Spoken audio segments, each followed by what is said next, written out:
So, a question that's always kind of interesting, especially for artists: what can you tell of a man from his line quality? Are they precise and controlled, very well thought out, or are they sketchy and loose, a little bit more fast and going with the open wind? Today, I want to talk about a man who clearly knows, I feel like he knows the ocean wind better than most. Today, let's talk about a little bit of Hugo Pratt with his Corto Maltese, the newest edition published by Fantagraphics. And I'm excited. This is a character I've been wanting to read more of, and I'm excited that we're getting more. Especially, man, this edition, like all editions, Fantagraphics does a great job with. So anyway, let's check it out.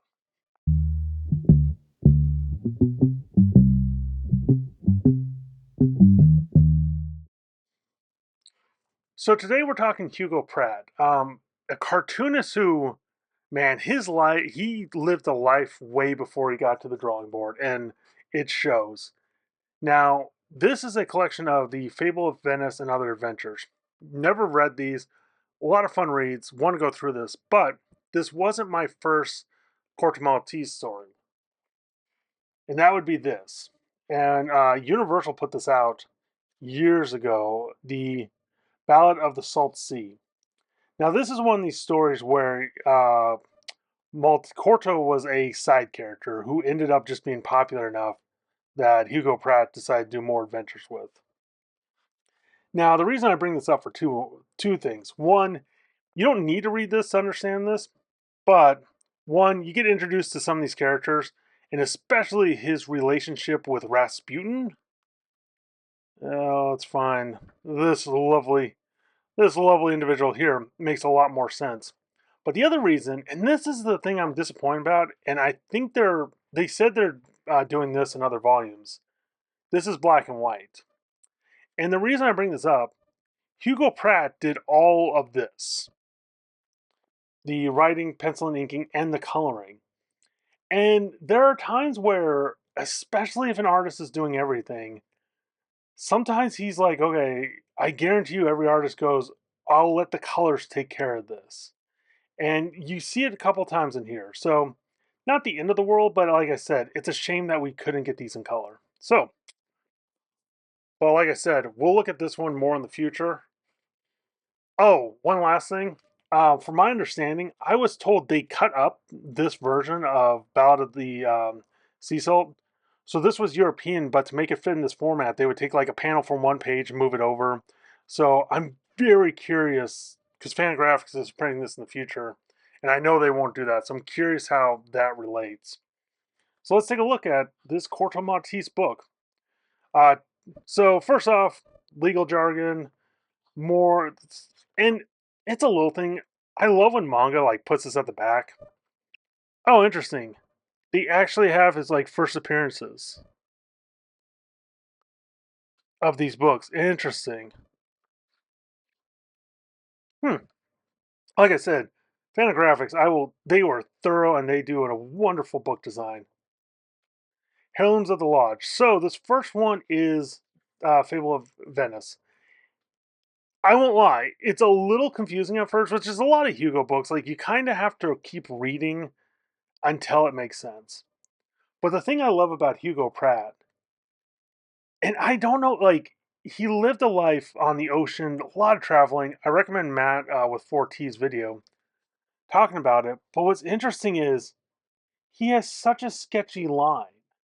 Like, especially when it comes to action, because it's like that, I mean, that is not a good hand, but you're not supposed to linger on it. You're supposed to move fast through this.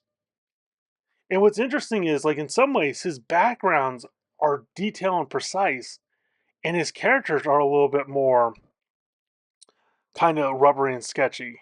Like, and in some ways, it makes the world feel like quiet and still, where they are the loud, like the characters are the loud action ones. Now, and this is the first example. I bring this up because lack of color. I'm very curious to see how this would look in color, because usually with Pratt, especially, he would love to put like blacks on his characters or on the focus areas, and then kind of let everything else bleed out, like just have like lack of color. But yeah, this is some of the like this is what I love about Hugo Pratt. I mean, just the line quality here, like especially yeah, this will do. So I love Dropout. I've talked about this before, but like instead of having a line connecting the hair quality, it's like let's just, we know the hair is there. He does this too with cigarettes and smoking, which this is something I stole from Stelfreeze. I don't know if Stelfreeze got this from him, but man, it works so well. And I'll point it out when I see it. But like I said, it's a very interesting, like loose line, and then like going back with almost like a brush or a thicker one to create these darks and planes. And like I said, I'm very curious to see the coloring on this because he's leaving a lot to the colors. And especially like I am like night I feel like this is a reflection in the water. It's kind of hard to tell at first because lack of that color, but just the line quality and shape, or a line quality and yeah, like the looseness of it. And like I said to his characters, I mean, look, anyone can draw this character right here. I get so tired of like, oh, I can't draw blah blah. Like, come on. Especially if we're looking at anatomy, like hands go to about the midpoint, which should be here. And yeah, I could go on and on what's quote unquote wrong about this. But what's right about it is the storytelling, how it reads. Yeah, some more great Dropout. And that's kind of the fun of Hugo Pratt slash Corto Maltese.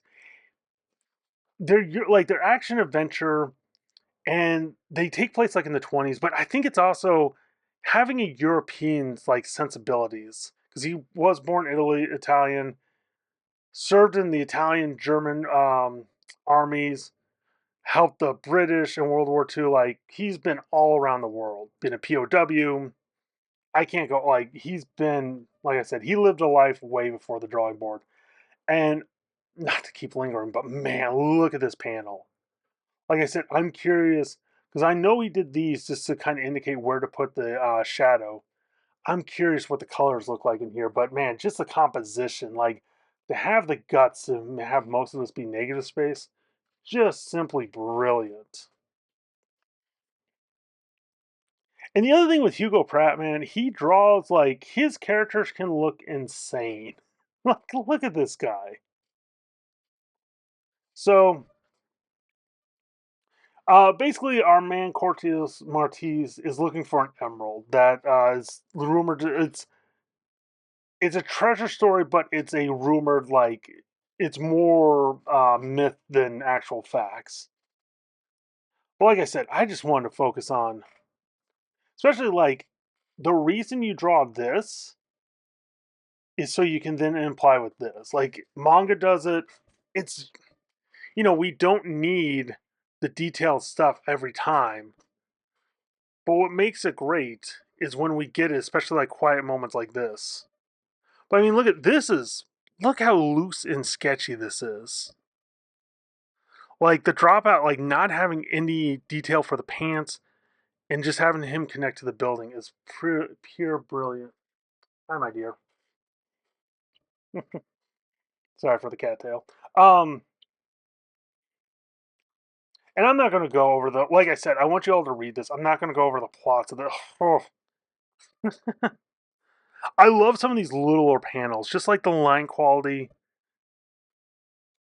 Even just having like indication of clouds, like moving over the night sky.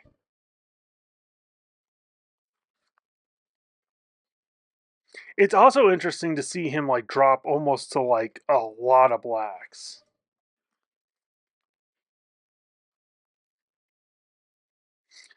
He his characters too can have like he draws a this is like a common face of his, but it's different enough. Like you never mistake the characters, but you see that quality.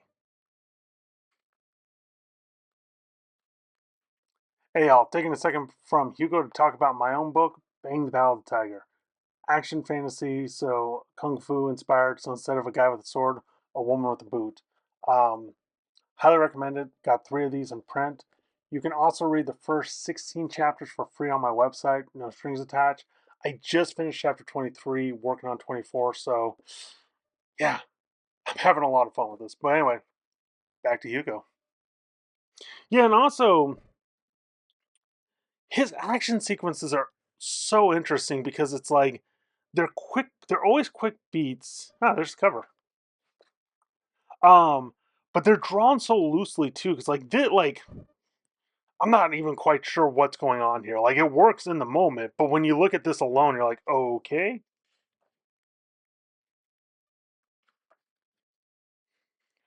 So a little bit of a murder mystery. Yeah, and here's like the thing: like this joke won't make sense to people who haven't read Corto Maltese because he's like, oh, Rasputin.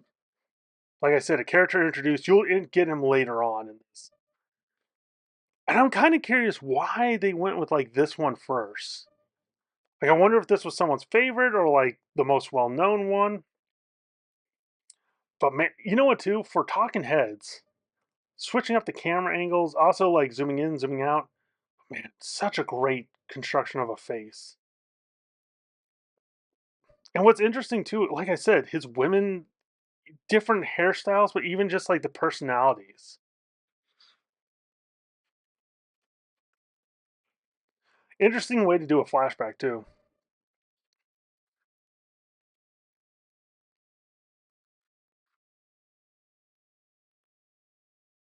I get the idea. Like I think this was through like three magazines or something, because each like kind of chapter stands alone.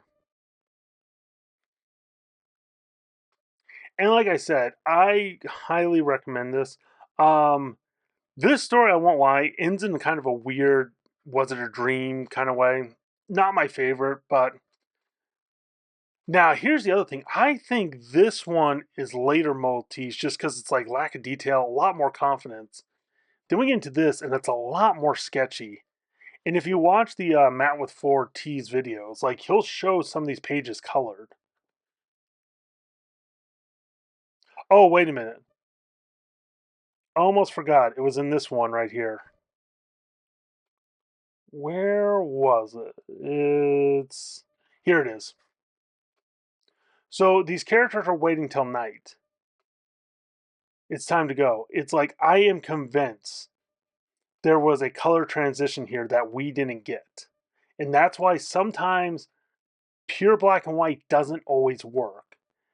And it works well for like Silver Age comics because they weren't quite sure what they can do with color, what they can get away with. So it's like each person had to kind of bring in that element. So yeah, that was one of these things where I'm like, I'm pretty sure that was supposed to be colored. Anyway, on to the next one. These next three are interesting. They're connected, but they don't feel connected. Like they feel like a series of events, but it's not like, oh, you have to read the first one to understand the second one. It's like, nah, they kind of stand alone. They just feature like the same characters. But man, I love the sketchy quality, especially like the action I feel like hits a little harder in these older ones. And because looking at the Ballad of the Sea, like these are a lot more like that. So I'm curious where these fall into a timeline.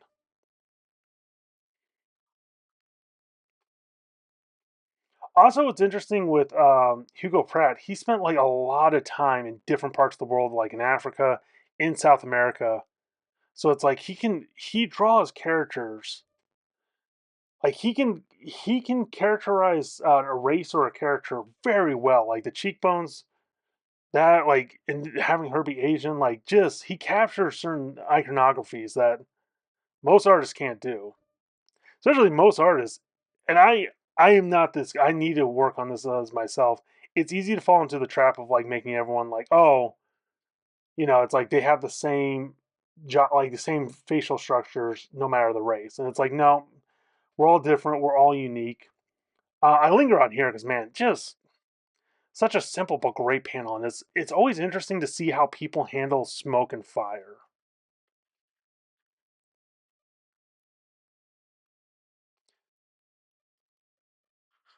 Also, I swear, like these old chairs were great for like directing the eye.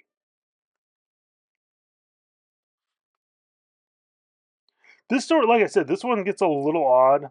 This one was a lot of fun. This was a just straight up treasure hunt. And especially kudos on graphics though. Like I said, I would curious love to see how this looks in color. And like I said, that face I pointed out, he uses it a lot. Um, but yeah, it's like I said. What's interesting too is this one has a lot more blacks than the first story. A lot more line art, but man, still the same quality. Especially like having the shot. Like I know, like Frank Miller talked about this guy. Um, because what's also curious, Corto Maltese is the island from the Suicide Squad movie. That's the name of it. Then you get Rasputin here. Rasputin's another pirate who they're frenemies. Like they love to hate each other.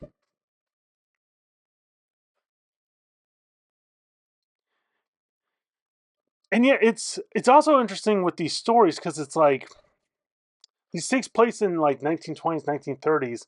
There's certain stories like I don't know if you could do anymore. Because you have like a guy who's been living out on this island by himself for decades, and it's like, in this modern age, could we have that? By the way, the shadowing. What's interesting too is Rasputin's almost like a pure cartoon character, but he's got a skull and like there's a structure to the head, basically.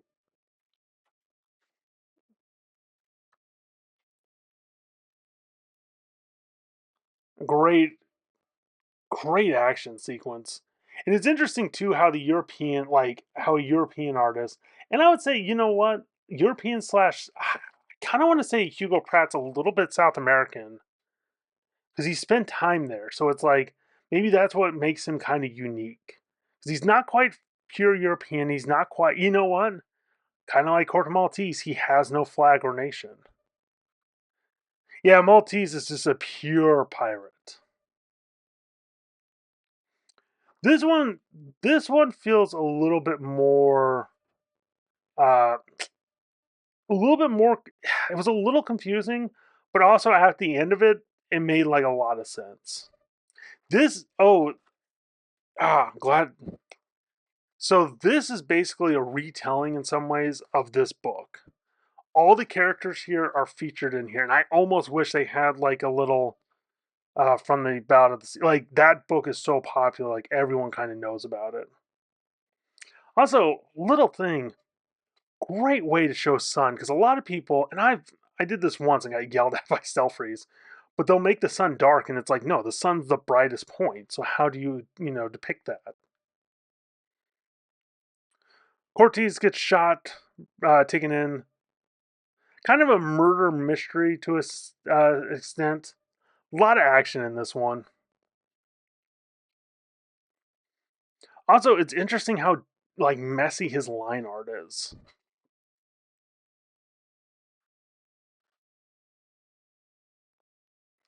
Especially like I swear, in some ways it's like I think that's white ink. In some ways it looks like razor blades. But great way to like indicate fire and smoke and kind of the chaos of it. And then,